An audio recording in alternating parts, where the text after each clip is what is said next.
As a young child born in a tiny cottage in a small farming village in the foothills of the Rocky Mountains, I discovered three principal loves of my life: nature, reading, and unstructured learning. With school and church came increasing confinement, demands for conformity, and crushing boredom, along with sharp, rising awareness of the chasm between how organizations profess to function and how they actually did. When I was 14, the fourth love of my life appeared: a beautiful, brown eyed girl. We married at 20. Sidetracked into business to support a growing family, I vowed to escape as soon as possible. It took 35 years.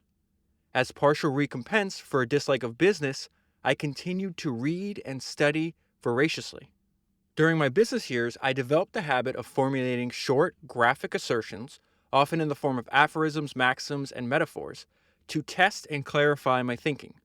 In 1980, I took the first steps to keep my vow to escape from business by purchasing 200 acres of ravaged land in coastal hills overlooking the Pacific Ocean with the intent to restore it to health and beauty through personal labor. 4 years later, in 1984, I resigned as CEO of Visa, turned my back on the business world, and turned to my first loves: family, nature, books, contemplation, and the isolation of manual labor on the land. A house was eventually built there containing a poor boy's dream realized: a library containing 5,000 books accumulated over the years. Rising at 5:30 in the morning to write 1,000 words or more before beginning the day's labor became an entrenched habit, unbroken to this day. Each day's writing ended with 4 or 5 short reflections on subjects then occupying my mind. By the late 1990s, my writing had grown to 5,000 pages containing several thousands of the short reflections. It occurred to me that a selection of them in the order written would constitute a history of sorts, an autobiography of a mind at work. Since the mind never works linearly by subject matter, but flutters from thought to thought and idea to idea with the agility of a butterfly, I selected 1 and 5 in the order written, then indexed them by subject matter for the convenience of readers with specialized interests. The contents of these 2 volumes of the Autobiography of a Restless Mind were written in the decades spanning the turn of the millennium. Volume 1 contains selections from those written when I was in my 60s. Volume 2 contains selections from when I was in my 70s. I make no claim to have fully believed them when written, to believe them today, or to have fully lived those I do believe. Neither do I pretend that others have not thought or written about many of the same subjects over the centuries, for most reflect common concerns of mankind.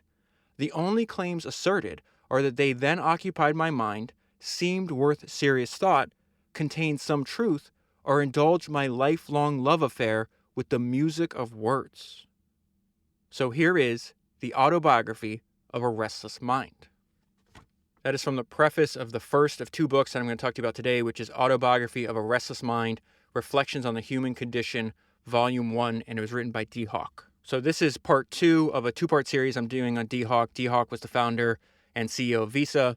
He just passed away recently at the age of 93, and I thought a way to honor him in like my own little small way is to reread 3 books of his that I've read before and make podcasts on them. And the primary reason I felt compelled to do that is because of the book that I'm holding in my hand. After I read, the first time I read One from Many, it was probably like 4 years ago, I went looking for other books that he wrote, and I found this one. It is a book of aphorisms and maxims, just like he said. It's about 200 pages long, and it has almost 1,200 little short reflections. This book has been on my nightstand for years. And so I would say every week or so, and sometimes a few times a week, I would just pick it up, turn to a random page, read a few, these are, most of them are a sentence or 2, just as a way to prompt my own thinking or learn something really rapidly. And the way I thought about it is like, hey, what if you had like this wise grandfather figure that could pull you aside for a minute or 2 and just drop some knowledge in your ear? And so the format of this episode is going to be different than any other episode that I've ever done. There's a great YouTube channel that I really like. It's just called Quotes, and I'll leave a few links of some of the videos. I probably listened to, I don't know, maybe like 20 or 25 of their videos. But what they do is they hire voice actors, and they make usually short videos, usually like, 5, maybe 10 minutes long. And the voice actors just have they sound fantastic. But what they do is they read quotes from historical figures And in between each quote, they pause for maybe like 5 seconds or so, just to give you time to think about that sentence or the two sentences that they had just read you. And I find myself just re-listening to a bunch of their episodes on people like Mark Twain or Pythagoras or Socrates, Einstein, Churchill's in there, Voltaire, Da Vinci, Hemingway, Machiavelli, Cicero, people that you and I have covered in the past like Walt Disney, Henry Ford, Carnegie, Teddy Roosevelt. And so I like that format so much, I decided that's the format I'm going to use for this episode. Most of these, I don't think I'll have anything to add. If I do, obviously, if anything pops to mind, I'll let you know, and I'll just jump right into it now. Happiness may be difficult, but it's not complicated. Dismiss desire, discard opinion, honor the past, trust the future, and treasure the moment. You can give no greater gift than to speak and write that which is useful to your own heart. Reading academic prose is like trying to slake your thirst in a mud flow. There's moisture there somewhere, but getting to it is the rub. Expecting to achieve all that we demand of ourselves is a love affair with disappointment. This next one is one of my favorite ones ever. One should not read like a dog obeying its master, but like an eagle hunting its prey. Academia has an incurable compulsion to explain that which is simple with something complex, that which is direct with something labyrinth, that which is intuitive with something verbose, and that which is obvious with something obtuse. In the soil of every satisfaction sprout the seeds of discontent. Humility and generosity have no enemies. A fool is no less a fool when a wise man errs. Society will not progress until we cease endless discourse about right ideas and consider right values. It is not the mind of society that is sick, it is the soul.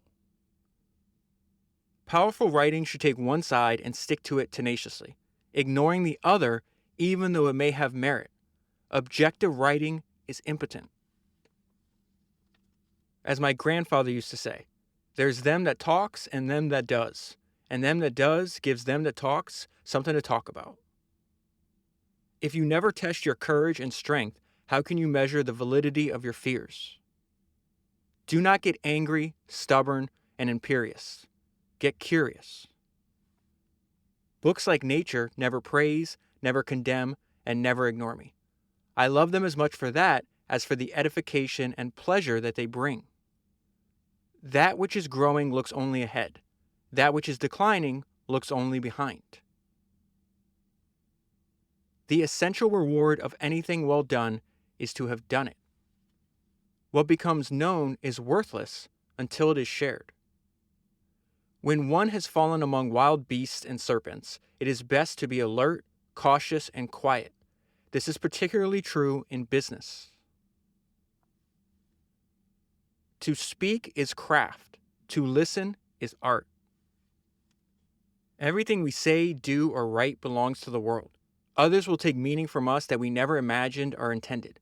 We can do no more than choose our words and act with all the integrity, wisdom, and beauty that we have at hand. Ethics pale when money growls. Constructive, humane behavior cannot be achieved by external force. It arises from within. It can be adduced, but cannot be compelled. It is a rare leader who understands this simple fact, let alone puts it into practice.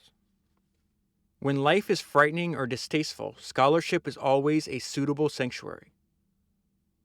We judge others harshly by the standards we profess rather than those we practice, yet we resent it bitterly when they return the favor. Language, no matter how carefully crafted, is inadequate to fully convey what is in one's mind. No dream is so great as the person you might become by remaining true to it. There is so much to learn, do, and become in this mysterious, magnificent life that it seems foolish to waste the least bit of it. Strange semantics indeed to speak of free schooling when young people are compelled to attend and have nothing to say about their indoctrination while incarcerated. I really like this one. We need not be limited to small dreams or accept the notion that large dreams cannot be realized, providing we are willing to pay the price required for their realization. What is my life made of? Love of nature, love of literature, love of solitude, love of thought, and love of another. One could do much worse. Educational systems are giant abstractions in which people forego experience, humanity, and wisdom in favor of symbolism, rationalization, and indoctrination. This one is a great description of how Dee would want institutions to act or to be. The universe does not exert force in any meaningful sense. The sun does not force the planets into orbit or command them to do anything. It merely places an attraction in their path to which they respond in accordance with their nature. It would be a blessing if people who aspire to be great could understand this principle and behave in accordance with it. Every word sent forth ricochets in a different direction when it strikes another mind. The universe seeks perfection by patient attention to small things. A marvelous life is no different. The wise make great use of adversity. The foolish whine about it. Each new thing must make its way against opposition from all that came before. Solitude has its merits, but who has ever seen a wave traveling alone or a single flake of falling snow? Ideas arise from analysis, concepts arise from synthesis. One who cannot act effectively has no practical use for new ideas. If you listen to a bunch of the early episodes of Founders, this reminds me of, this is Dee's way of saying something I used to repeat over and over again, that critics don't know shit. There are hundreds eager to criticize and admonish, for each one willing to constructively assist. If you can't be precise, be concise. If you can't be concise, be silent. If learning is so exciting, why are textbooks so pompous and dull? Impatience is a perpetual barrier between desire and realization. Nothing satisfies weak, dull people more than publicly confronting strong, creative people with a list of their sins. The worst books benefit from the genius of the best readers, but the worst readers do not benefit from the genius of the best books. A magnificent mind has no defense against a hard heart, especially when they occupy the same body. Transcending disagreement and confrontation through reconciliation is the test of an enduring marriage. Opportunity to love is the reward. There are two ways to look at opposition. I want to do it and they will not let me, or they want to prevent me and I won't let them. Life is never indifferent and never in balance. We are steadily overcoming our problems, or they are steadily overcoming us. Wait patiently and listen carefully until something whispers to your soul, then quietly follow the sound. When we believe we are everything, we are on our way to nothing. When we believe we are nothing, we are on the way to everything. A dog chasing its tail never catches more than part of the dog. A man chasing his thoughts never catches more than part of the man. There is no shortage of men who would set civilization on fire to warm their fingers. An academic education too easily prepares one to make a living at the expense of life, to be narrowly expert while broadly ignorant, to know much and understand little. When we fully attend to management of self, excellent management of all else is unavoidable. It is not the poor and humble who are desecrating the earth, waging wars, and demeaning people. It is the rich, the educated, the honored, and acclaimed. Men of 70 may make a lot of fuss, but they rarely make revolutions. This one reminded me of Henry Ford. Why supposed experts are so often employed to point out that which is obvious to anyone with common sense is a mystery never to be solved. Old people have so little left of life, they should cease trying to make it bring what they desire and make the most of what it offers. Come to think of it, that's not a bad policy for young people as well. I've probably read the next one 100 times. A meaningful life cannot be made from denial. It must be made from affirmation.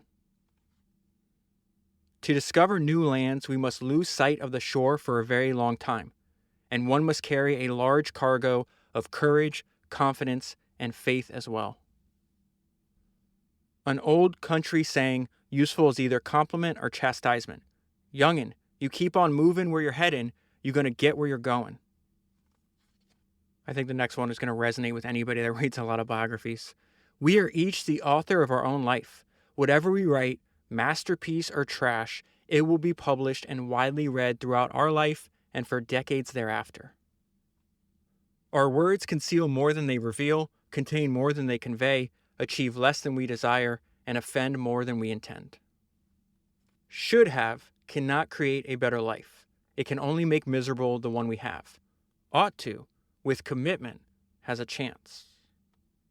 We push our children out the door with one hand, urging them to conquer the world, and cling to them tenaciously with the other, wishing they would remain with us forever. Fortunately, neither is our choice to make. Tyranny shouts, "You must." Leadership whispers, "Perhaps we should." It is a prudent man who never reveals how little he thinks of others or how much he thinks of himself. Vision without effort is impotent. Enjoy the convenience of prosperity, but treasure the benefit of adversity. The wise do not feel demeaned by asking for advice or diminished by following it. Carnal love can create people, but it takes selfless love to perfect them. This might be my favorite one.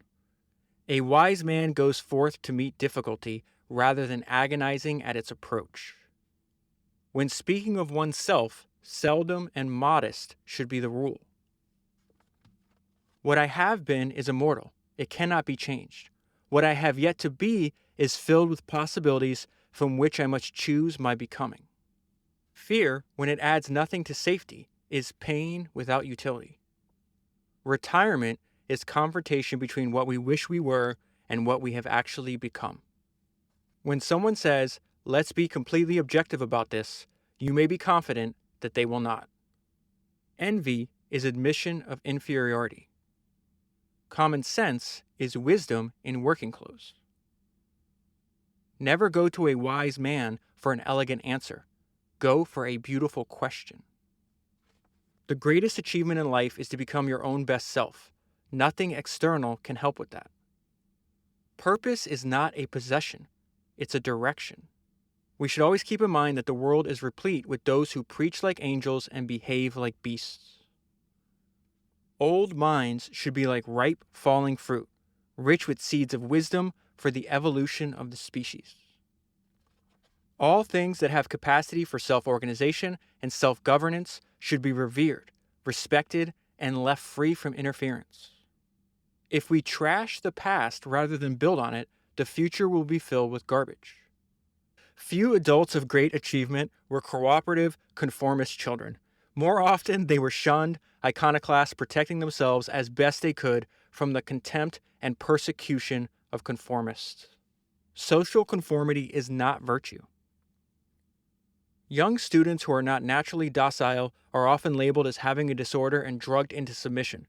Conformity and docility are poor qualities for anyone who would be curious, creative, and free. That students should be drugged into tolerance of banal, boring curriculum and shoddy teaching is tragic. Patience married to will gives birth to persistence. The greatest writers have no purpose but to incite the minds of each reader with the highest and best thought of which they are capable. What we think of as an original idea is merely one that never knew its parents. Those you would destroy, you'd best destroy utterly, else they will linger on to quietly plot your destruction. Wisely waiting is one of the most productive acts of man. Foolishly waiting is one of the least. Don't preach, don't teach, don't judge. Take a loved child by the hand and explore something fascinating together. Each morning I rise determined to change the world, to make a lot of money, to meditate, to exercise, to write something original, to paint a grand picture, to plant some trees, to read a good book, and to spend more time with family. It does make some days a bit difficult. In the beginning, Few things are as delicate as a new idea, but once deeply rooted in a determined mind, its tenacity is astonishing. Originality and creativity do not result from calculated effort, but from the natural state of consciousness, an open mind at play. No one can ever fully know the wealth of creativity, curiosity, and love of learning in all children. What a pity we send them to school to have it crushed. Every mistake is a bargain if you learn the lesson it contains and remember it well. Approach great enterprises with audacious abandon and small enterprises with meticulous care. When disagreeing with those you love, deal only with the moment, neither resurrecting the past nor anticipating the future. Great thought, great achievement, and great love have this in common. All involve great risk. You can't make a good child by abusing a bad one, but you can easily make a bad child by abusing a good one. Every life is a subjective epic. Knowledge is never in doubt, wisdom is never certain. The swiftest means to an end is rarely the best. If we could see ourselves as others see us, improvement would be instantaneous, for few of us could tolerate the sight. Nature and evolution don't whine. Why should we? You can't reason your way to hope. You can't logically arrive at hope. You can't beg, borrow, buy, or steal hope. You either hope or you do not. Superb design and sluggish effort can never compete with modest design and diligent effort. We never know our power until great difficulties or great opportunities have need of it. Scorn and ridicule slip effortlessly from a furious mind. The troubles of life are rarely as terrible in reality as they are in imagination. Is there anything more barren and futile than arguing with a critic? It is both foolish and weak to defer confronting what cannot be avoided. I have done many great things perfectly, the ones I imagined but never attempted. Delaying what we must do eventually does nothing but lengthen the time and distance we must carry the burden. The experience, meaning, and destiny of each life are unique and cannot be compared to those of any other. Nothing is more conducive to silent communication or solitary communion than reading a book. The most interesting people are always the most interested people. It is wise to avoid or eliminate problems in the beginning, for that is when they are least powerful and least pervasive. There is nothing so pleasant, cheap, ubiquitous, and independent of circumstance, time, and place as reading. The true value of anything is best discovered in the loss of it. Complaining about life is like hurling sand against the wind. Fear is the father of most misfortune. And then the last one before he gives us some parting advice. Ignore logic and reality. Live entirely in the strength of your imagination, passion, and commitment, and you may become one of the prophets of your era. And then he closes Volume 1 with this. After more than 3/4 of a century on this planet, it is apparent to me that I know nothing about truth, and neither does anyone else. Here is one way to think about it, is as definitive as one can get. So now I'm going to jump to Volume 2. I'm going to pull out a few things from the introduction before I go to the maxims.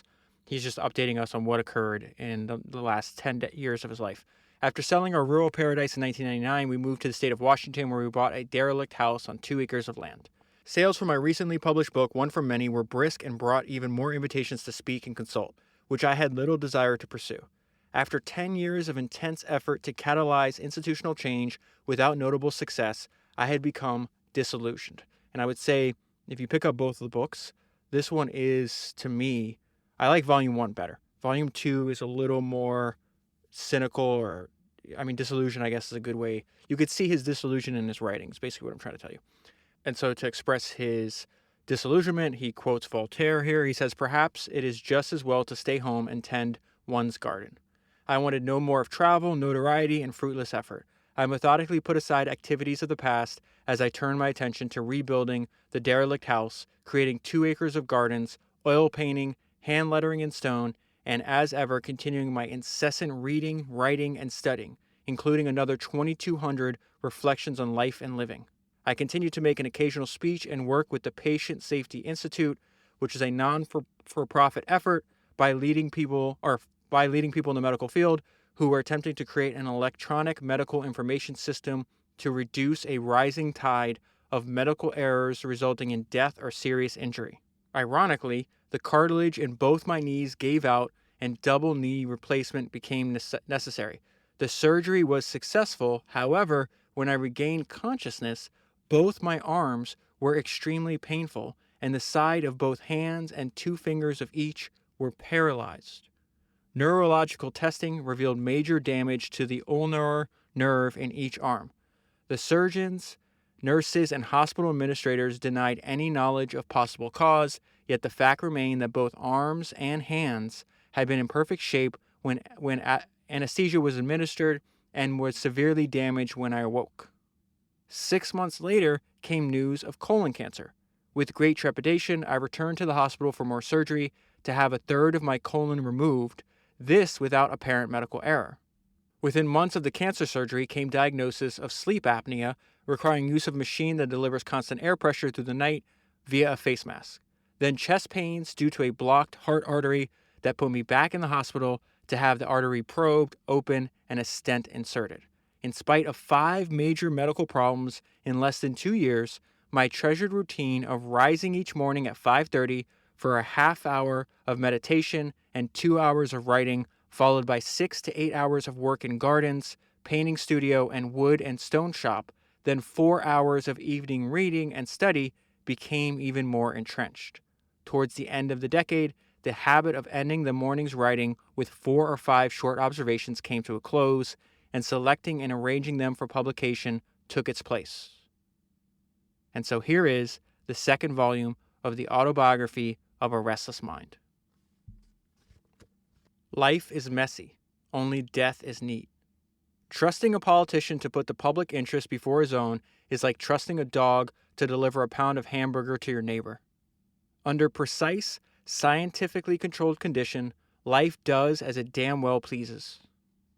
Every man, no matter how intelligent and learned, conceals within a dunce in a dungeon and a madman on a chain. Life offers everyone truth and comfort. Choose carefully. You rarely can have both. In the gratification of every desire lies the creation of more demanding ones. Certainty is not a property of the universe. It is a construct of the mind. Power demands, wisdom requests. Every decision, other than those essential to secure food, shelter, and clothing, should be made based upon its effect 100 years hence. The great ideas of the past centuries continue to titillate our minds, but they no longer touch our hearts. They have become intellectual toys rather than fundamental beliefs. We reason about them, but do not live them. They are in the brain and not the bone. You can't reason with ideology any more than you can with deceit. Any idiot can impose and exercise control. It takes genius to ensure freedom and release creativity. Any third-rate person can make things more complex and complicated. It takes a first-rate, wise person to make them simple again. Everything we think, experience, or feel is infinitely richer and more complex than the language we have to explain it. Love, wisdom, and beauty may not be the same thing, but they are as near to identical triplets as any 3 things are likely to get. The functioning of the finest mind, no matter how advanced, is forever beyond comprehension by itself or by any other. An impossible dream realized becomes ordinary when repeated. Unrecorded thoughts are elusive and effervescent.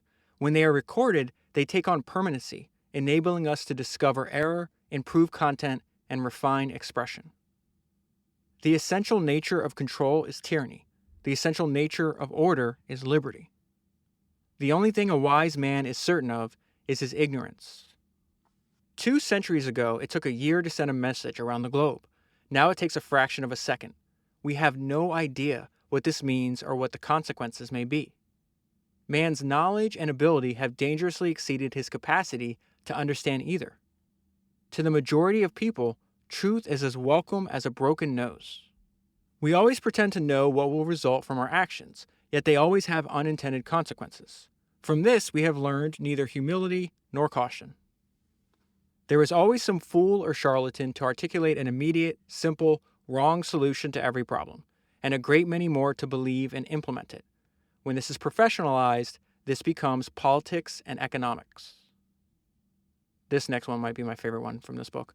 Use your head, but follow your heart, is my advice to all my grandchildren. Come to think of it, it's not bad advice for adults as well. A book is far more than what the author wrote. It is everything you can imagine and read into it as well. Nature offers nothing simple. Man detests anything complex. Inducing acceptance of prior conclusions and beliefs is indoctrination, not education. No matter how adept the author, writing can evoke no more than what is already within the reader. Welcome experience and be wary of hearsay. A second-hand life is not worth living. It is foolish to accomplish with more what can be accomplished with less, but that is the heart and soul of government. Man is at war with his own nature. That which fails to fiercely protect and enhance the spontaneous lust to learn inherent in all children cannot be education. If the good life isn't composed of health, liberty, love, and wisdom, I don't know what is. There is nothing at all wrong with discipline, providing it is self-induced rather than imposed. A poorly lived life fears death. To a richly lived life, death is just another part of the adventure. Books are seductive things. All are worth a look and a touch, some a kiss, others an affair. The best, marriage and lifelong devotion. Human compulsion to mess about in things it does not understand is infinite. The capacity to move in a new direction is immensely more valuable than either submission or rebellion. There are few things more expensive and dangerous than a large, well-developed, vigorous assumption. We spend the first 30 years wanting to be older, the next 30 years wanting to be younger, and the remainder just wanting to be. If one knows how to formulate penetrating questions and assiduously seeks answers, education, with or without schools, is inevitable. The happiest and best parts of formal education are haphazard experiences with others and the eclectic reading of excellent books. Life is one grand tumble into chasms of uncertainty. Good writing consists of the simplest, clearest, fewest words that make the point. Effectiveness knows what efficiency will never learn. The superior mind distinguishes clearly between its knowledge and its ignorance. The inferior mind cannot. Genius merely articulates what your heart already knows. The young hurl themselves into vast problems that have troubled the world's best thinkers, believing that they can find a solution. It is well that they should, for from time to time, one of them does. We are all in the same raft, adrift on cosmic seas of uncertainty. The question for everyone is, what sort of shipmate will I be? Language is man's most useful tool. Endless wrangling over minor details accompanies the death of every great idea. Great accomplishment often consists of doing little things well. It matters little how we come to wisdom, compassion, and courage, but it matters a great deal if we do not. A good part of leadership is knowing what not to do. The superior man is concerned when his deeds are not better than his words. The more egregiously flawed people's judgment and beliefs, the less doubt they have about them. Do what you can, suffer what you must, and leave the rest to Providence. It all comes down to that. Loneliness is a much better companion than an evil person.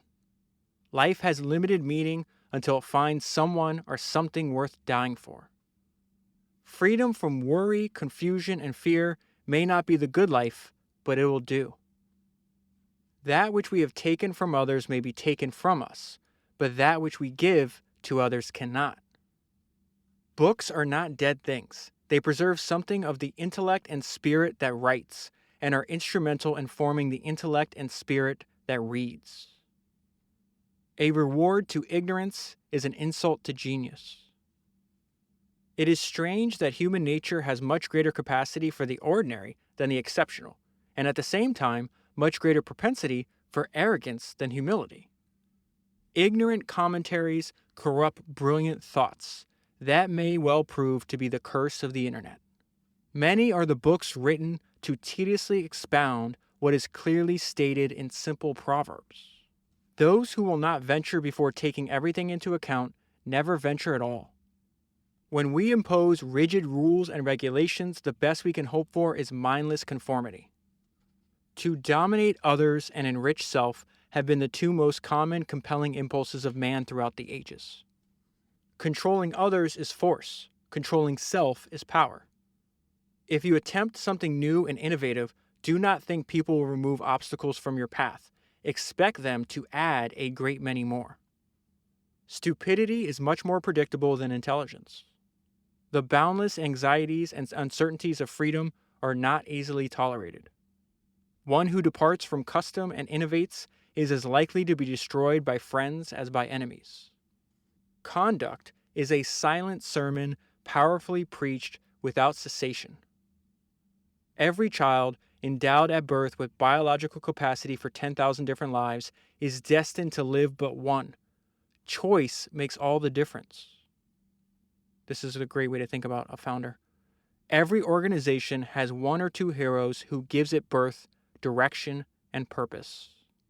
It is an exceptional person who transcends the conditioning of formal education. In a very real sense, we imagine the universe into being. I had to read this one twice. Minnows of thought dart about in shallow minds with great agitation. Great whales of thought majestically move through oceanic minds without commotion.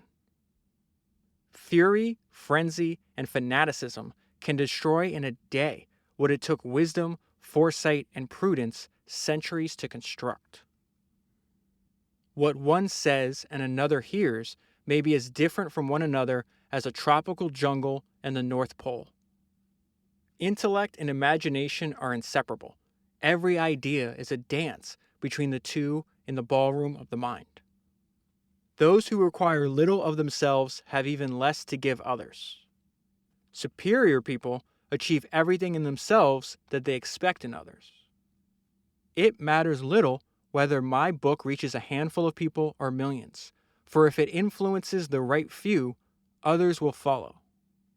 There are times when it's wise to be ignorant, but never a time when it is ignorant to be wise. Self-knowledge is an ocean without surface, shore, or bottom. Life begins in fire, burns briefly, and ends in ashes. Make it your business to create, not compare, contemplate, not critique, compliment, not condemn. This one is to his wife. We were inseparable from the age of 14. She was the early bird, and I the worm. The foolish, the ignorant, and the indifferent make up a large majority of the public, yet we still insist the majority should rule. The new and novel should be viewed with suspicion, for it is improbable that one generation can be wiser than all ancestors combined. Someone has to be original, or else others would have nothing to copy. There are many problems best left alone, since time and patience are powerful remedies. If you don't know your destination, every road is the right one. Those who succeed chance upon opportunities more often than they create them. There is but a single day and night, no matter how many times experienced. And then the last one, teach children to think deeply, read precisely, write concisely, and stimulate their curiosity about everything. Skip the rest of the stuff. And so that is where I'll leave it. To read all of Dee's short thoughts, pick up Autobiography of a Restless Mind, Volume 1 and 2. I'll leave a link in the show notes, and if you buy those books using that link, you'll be supporting the podcast at the same time. That is 261 books down, 1,000 to go, and I'll talk to you again soon.